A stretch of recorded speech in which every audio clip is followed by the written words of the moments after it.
You go to IMDb, he's had 88 credits as an actor, 92 as a producer, and 44 as a director. He's about to direct, I believe for Netflix, a book that you all love, Hillbilly Elegy. Has directed Solo, which we'll get to, which was absolutely the best of the last 4. I don't care what anyone says. Frost Nixon, Beautiful Mind, Apollo 13, The Paper, Cocoon, Far and Away, Night Shift, Splash, Da Vinci Code, Rush, and a lot more. Willow. You may have watched a TV show he produced called TV's Arrested Development. And narrated. And 2 great new shows on Nat Geo, which has really completely rebuilt the network, Genius and Mars. You've been in the entertainment business now for 60 years, and a lot is happening in the entertainment business. Media has taken such a turn, there's so much competition. It's not the competition you thought it was gonna be. The economics and the pace are moving at warp speed. You have to recalibrate Imagine. Yeah. And what's going through your mind as you look back at your life and you see, oh my God, look what's going on in the media business? Well, it's kind of a double-edged sword, maybe, and there's a little element of what's old is new, particularly as it relates to brands coming in and beginning to take the lead in even financing and through sponsorship. You hear the word branded content a lot. Yeah, all the time. And of course, the Andy Griffith Show was sold not to CBS, it was sold to General Foods. The star of the Andy Griffith Show, by the way. Come on. So we used to have to do commercials and in character. I love these. Hey, B, can I get some cereal?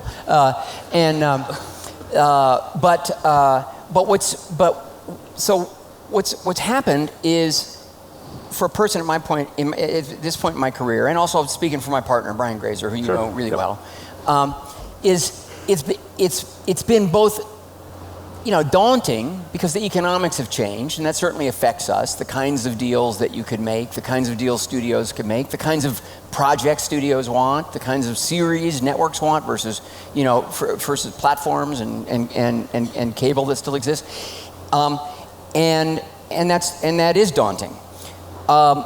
What's thrilling is the application of technology, not only to the making of these stories and telling them and the flexibility that it brings, but the globalization through distribution across all these platforms, which is influencing the aesthetic in really exciting ways, and most of all, it's broadening audiences. Now, it's hell to be a company trying to figure out how much to spend on a project and how to distribute it. But if you're a creative individual, and basically that's what Brian and I have always been. We love the business and we try to make money, and we've organized our lives so that we have a support system that makes sense. That's Imagine Entertainment. But we're storytellers. And I think what we see in all of this chaos, in fact, is a fantastic opportunity. And I think we both share this point of view that it came along at a pretty good time in our lives, because we probably could have started to be a little more complacent. Yeah, so, why aren't you playing golf? Well, because I love it. It's my whole life. I mean, I really am. I'm more comfortable on a set and in my living room than I am anywhere else. Those are the 2 places where I think I know what I'm doing. But in all this chaos, one thing remains consistent: story is king.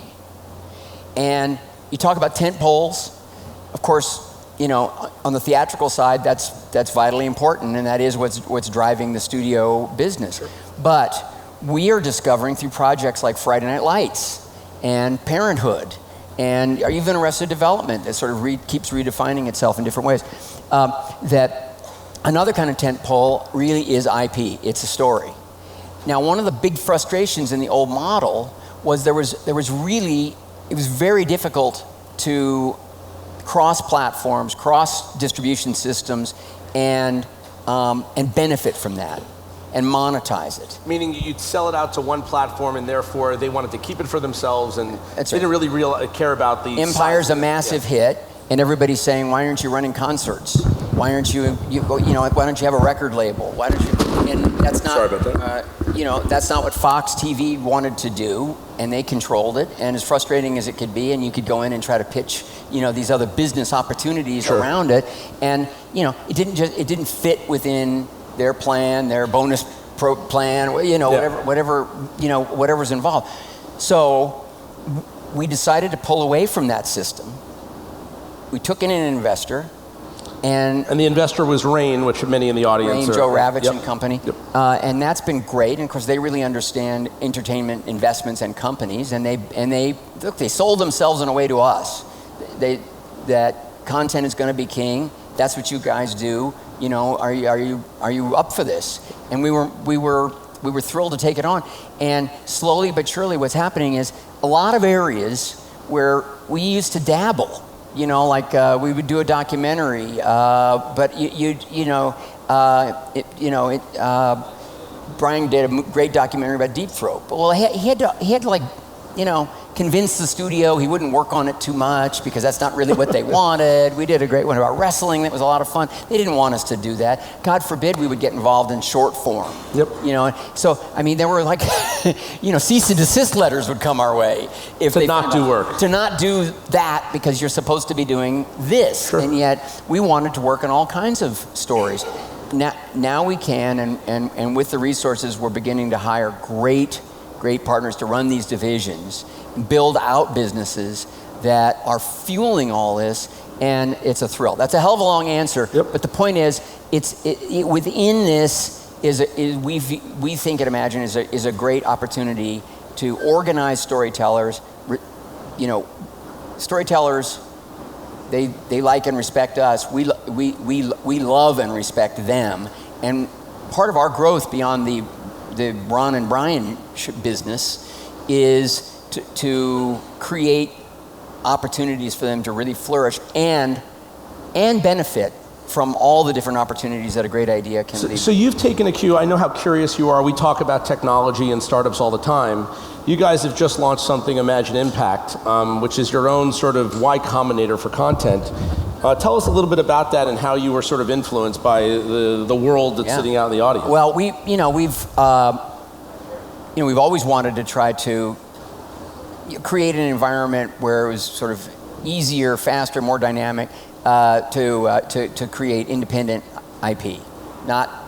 Don't take the studio's money, don't take the network's money, just develop it.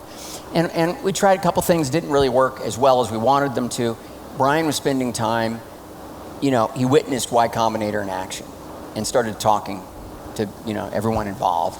And what he brought back was, he said, geez, every screenplay, every project I've ever done, whether it's movies or television, I would say the same thing, it's a startup. Every one.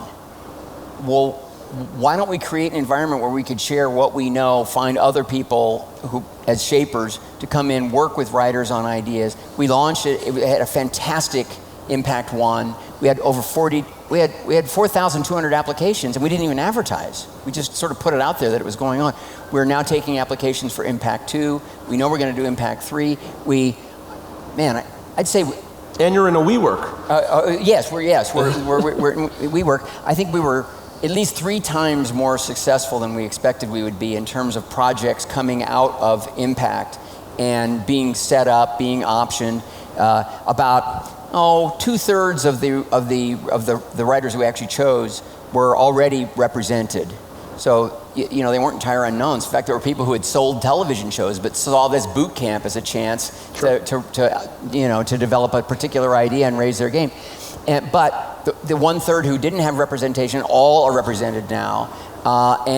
So Imagine gets to build those relationships. We get, we're launching these ideas. We don't control all of them. So what's the model for you guys? How do the economics work if something gets through the program? Well, it's by the way, that was Impact 1. We're already redefining it and for Impact 2 and onward. There are a few different things that can happen. One is those ideas. So if Imagine is the best bidder and gets the idea because it had a little inside track and knew to really go for that one, then that's something for us to produce. But that's not a given because it is available to. We We have you don't have a first right of refusal. We have refusal. a pitch day. Yeah, got it. No, we don't have a first right of refusal. We have a pitch day. Everybody came, and there was a lot of action on the like I think 600 scripts were ordered to be read in the wake of out of 22. There were 22 projects. Man, all those buyers, a total of 600 scripts. Spec scripts were read. It was like it was sort of unprecedented. It was like there were 22 new hot spec scripts on the market all at once. So that's good, and we can attach a sort of a packaging fee to the projects that even if we're not producing. We're also talking about lots of other ways to monetize that, lots of other ways to use the model that we're developing, the data that we're collecting, the teaching programs that are coming out of this. We have amazing guest speakers who came in. Sure. We're just gaining a lot of intelligence through all of this, and talking about sort of franchising. We're going to take it around the world. Sure. And there are a lot of places where the distribution system is total chaos. Here, we think it's broken. There are other places where there are major markets where it really doesn't exist. So we think we can make a huge difference. And by the way, that could really help launch Imagine Global. We're already developing projects in China, India, and we hope to be all over the world. So when I came in and I spoke to the group, you get the sense of this wonder. They're sitting with Ron Howard and Brian Grazer. They're writing. They're collaborating with one another. And then there's the other side, like Y Combinator or anything else, which is if you get picked, that's the road, and maybe you're going to get riches, and it's like MTV Cribs. What's the conversation you're having with these kids in the incubator about the reality of the economics of the media business now versus when you were coming up? It's pretty much. It is all about entrepreneurship. That that it's not done just because you got selected. Yep. In fact, what we're trying to do is create an environment where their idea matures. They're influenced by their peers. They're influenced by the shapers who are involved, the speakers who come in. But the big message is, this is the opportunity to suddenly be known within this industry. But now you have to be ready to battle for your project and to be an advocate for it. Even if you get optioned, even if you get bought, so here's how you begin to build a career. It's about using this as a jumping off place, not only for that project, but for a career. And teaching a sense of humility, I think, which, I think sometimes in the startup world, when you become a star, sometimes that goes out the door. Well, all the writers, whether it's Academy Award winners like, Lance Black, or Emmy winners like Ryan Murphy, they came in as guest speakers, and they talk a lot about a sort of a process where to learn how to fight. And not fight so that you get immediately shown the door, but fight to win on behalf of your project. When to learn to collaborate. Collaboration is such a big part of of the whole process. So there's a lot of wisdom being imparted, and people were, a lot of people felt like their lives were changed. One of the hottest projects that came out of there was an animated project by a guy from Zimbabwe. And it had made it through our system, and everybody thought it was a great idea, and the shapers selected his project, and it sold. Kind of an amazing story. So when you talk about collaboration, I think one of the things that we've talked a lot about, and we mentioned the Spielberg documentary on HBO. One of the things that I found fascinating is, every film is a startup and a new company unto itself. And one of the reasons that Steven was so successful is he constantly worked with the same people. Okay. He was moving from film to film, not necessarily with the same actors, but with the same DP, the cinematographer, all these other kinds of things. What is it like when you're building a team, and how much of the sameness of a team been to your success, and what happens when that team goes elsewhere? Well, collaboration is vital in my personal process. It's what I really love about it. It's one of my strengths, and it's one of the things that keeps me interested. And it's this broad array of artists and talented people, some of them pretty odd and eccentric, but all come together behind a project, and I love that. And I began to learn that, going back to on the Andy Griffith Show. And that was an environment where the show was very successful, and it looked like it was down home and easy, but it was a hard work, but it wasn't a neurotic environment. It was really creative. In fact, all the actors would be allowed to participate and offer ideas, offer comments. And I started on that show when I was 6, and I went through the whole first season, and every once in a while I would dare to throw out an idea, and they never took it, and it kind of annoyed me. But I will never forget on the second episode of the second season, and I had just turned 7, so I was feeling a little older. I was supposed to be rehearsing, and we came into the sheriff's office, and Andy was over there, and the director was here, and I was supposed to come in and say, "Hey, Pa," something. I had a line. And I stopped, and they said, "Well, what is it?" And I said, "Well, can I say something?" And they said, "Sure." I said, "I don't think a kid would say it that way." I said, "Well, how do you think the kid would say it?" Well, I pitched my little rewrite.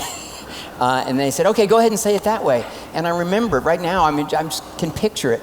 And I was thrilled. I was just so enthralled to be a part of it.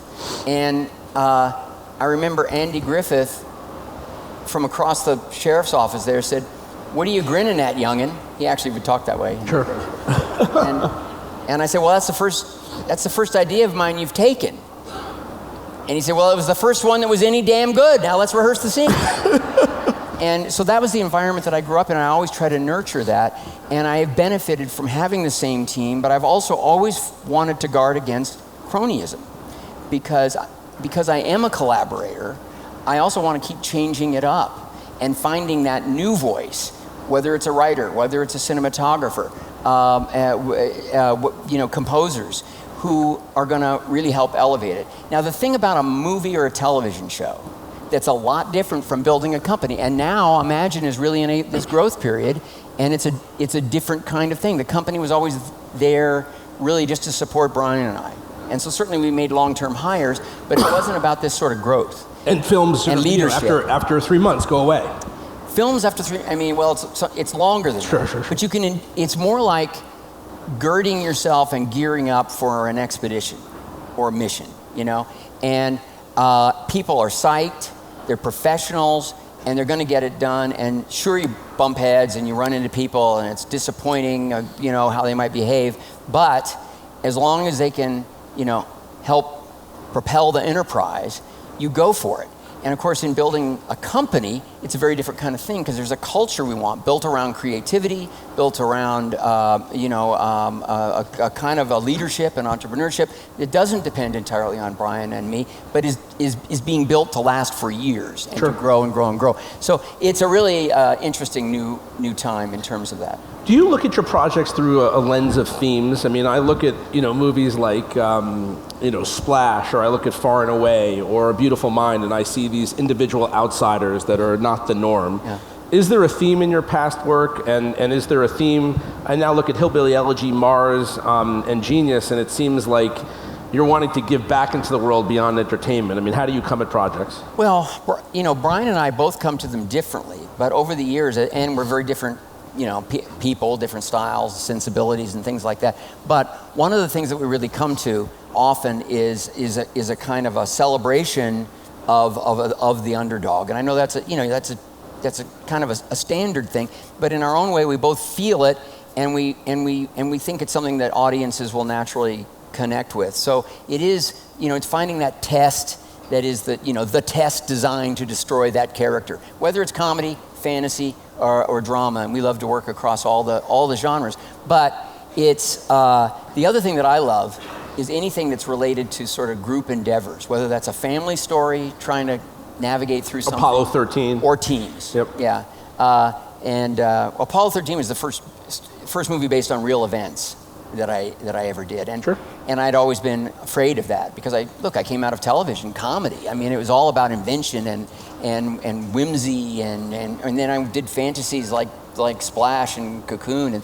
But when I ventured into this, I found it fascinating. I've always been interested in history and so forth, and I really did enjoy it. I thought it would sort of impinge upon my creativity, and in a lot of ways it stimulated it. But what confirmed it for me was an early test screening of Apollo 13. There'd been no publicity, and of course, the mission was 25 years earlier, but the movie played really well. We tested it, scores were great. I believe in testing, even though I have Final Cut. I still like to know what people are responding to. Do you use it as an informant, or do you use it as absolutely that's going to be the direction based off? No, information. Yeah. So I'm always, I'm looking for an outside, kind of a left field idea that I hadn't thought of, or consensus to either change my mind. Because we worry in this world about blindly following data. Well, that can't. could be an evil result. No, you can't. But it is. Look, movies are communication, and so you want to know how the movie or the television show is communicating to the audience, and there are always nightmarish surprises. Anyway, we had this great, very, very successful screening. I was thrilled, except there was, they rated excellent, very good, good, fair, poor. There was one goddamn poor out of 400 cards. But that was the one I had to find. Yeah. So I went looking through them, and I found it. And was it a parking lot assailment, or what it was? No. Well, I don't know who it was because it's always anonymous. Except it was a Caucasian male, 22, and all the marks were just these harsh pencil marks. No, poor, wouldn't recommend it. And I couldn't figure out what was really bothering this guy. It wasn't really filling things out in much detail. Finally, I flipped over to the backside, and it said, please rate the ending. And he said, terrible, big, bold pencil streak. More Hollywood bullshit. Yeah. They would never survive. He didn't know it was a true story. And I said, that's why you make true stories, because you find the ones, and in fact, it's liberating, because you find a story with thematics that suggest that unlikely outcomes are possible.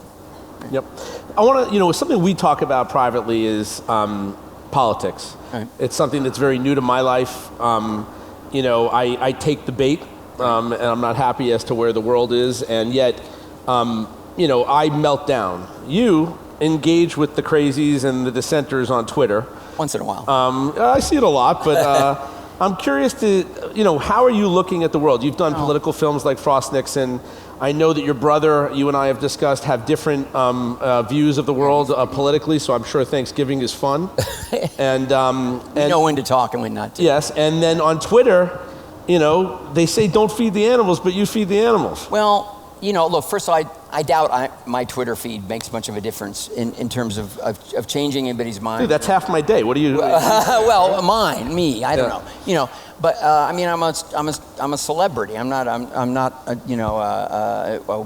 knowledgeable pundit. But I did decide that if I could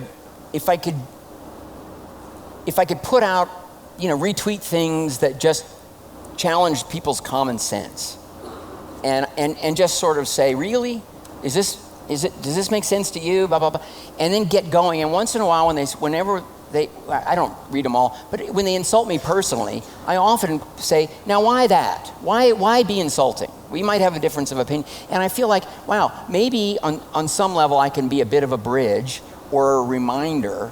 In a way that still respects their right to participate and also acknowledges mine, but without that rhetoric and that stuff. And so I just kind of decided maybe that was the one little thing I could do.